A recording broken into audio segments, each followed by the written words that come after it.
Asalaamu calaykum waraxmatullaahi tacaala wabarakaatu. Kulanti wacan oo wanaagsan daawada meel walba aad naga daawanayso kusoo dhawaad sheekadii jar iska xoorkii yaraay qaybteedii 8aad.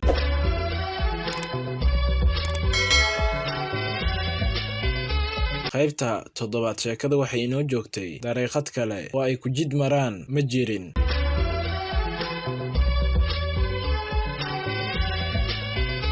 qaybta 8aad ee sheekada waxay ku bilaabmaysaa Jawaad oo meesha ugu yaraay intuu joogitaankii ku dheeraaday ayay walwal iyo walaac ugu baxday. markaasoo Cali ku yidhi goormee carabada samayskeedii dhammaanaysaa oo aynu meeshan cidlada ah ka tegi doonaa. Cali baa ugu jawaabay iyagaaba anba baxeen inaga jecel, miyaanad arkayn siday gees walba inooga joogaan ee ay inoo ilaalinayaan oona degdegsanayaan tegitaankeena. waa runta ayuu yidhi Anwar, oo waan arkaa sidaa. waxaana muuqata in markabkii isaga ah arrin qarsoodi ah oo aanay marnaba jeclayn in aynu ogaano ay ka dambayso. sababtaa darteed baanay tallaabadeena u ilaalinayaan uguna dadaalayaan in aynu si dhaqso ah ugu ambabaxno. Siraaj baase yidhi hase ahaatee gaadiidka ay inoogu talagaleen in aynu ku socdaalno ma aha mid meel dheer ina gaarsiinaya, si nabana inoo dhaafinaya degmadan xargagsan. marka waxaa lagama maarmaan ah in aynu isla meel dhigno xeelad kale oo aynu ku baxsanno markabkaasna aynu ku gaarno. halkaasiiba yaryarkii talo isdhaafsadeen, iskuna qanciyeen in aan nimankan iskiimooga ahi marnaba u ogolaanaynin in ay tagaan markabka, sirtiisana ogaadaan. sidaa daraaddeedna waxay xaqiiqsadeen in hamiga ka gala tegidda markabka ay tahay dhiiranaan qaawan iyo jar iska xoornimo. inkastoo oo ay taasi jirto, haddana kama muuqato meesha xeelad lafahooda kaga baxsadaan xaaladan silacsan ee ay ku jiraan. waxayna talo ku gaareen in ay ku dhiiradaan hubsasho iyo degtoonaana waa halkeedii.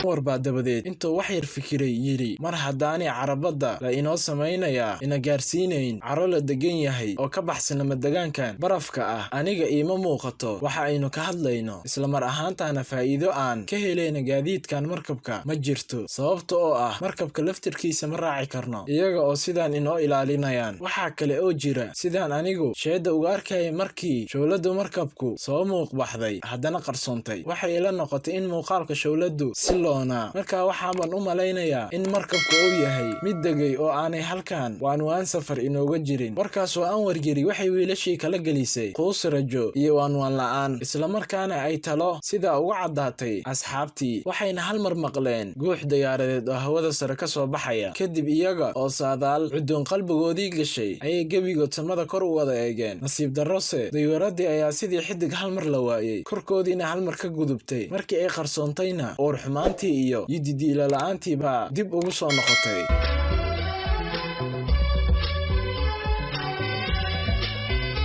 isaga oo calaacal dibnaha qaniinsan ayuu yidhi Cali, waxaan u malaynayaa Anwaro in aabbaha saarnaa diyuuraddii cirka gudubtay, sababta oo ah xilligii soo noqodkeeni ahaa way dhaaftay. shaki la'aantaasi aabbaha kollay walwal bay gelisay, waana kaa diyuuradda gaarka ah soo kaxaystay. Jawaad oo meesha ugu yaraay cabsi daraaddeedna wejigiisii dhiigga ka taga baa yidhi, laakiinse waa kaa iska tegay inamana arag oo lamadegaanka uunbaynu joogi ilaa aynu dhimanno oo aan cidna ina arag. duuliyihii Siraaj baa isna yidhi markaan guuxii diyaaradda maqlay ayaan labada gacmood cirka u taagay si ay inoo arkaan. nasiib darrase innaga oo barafka cad dul joogno way adag tahay sida la inoo arko. haddii hadda raadiyowga diyuuradda inoo shaqeeyo waan la hadli lahaa oo way garan lahaayeen goobta aan joogno.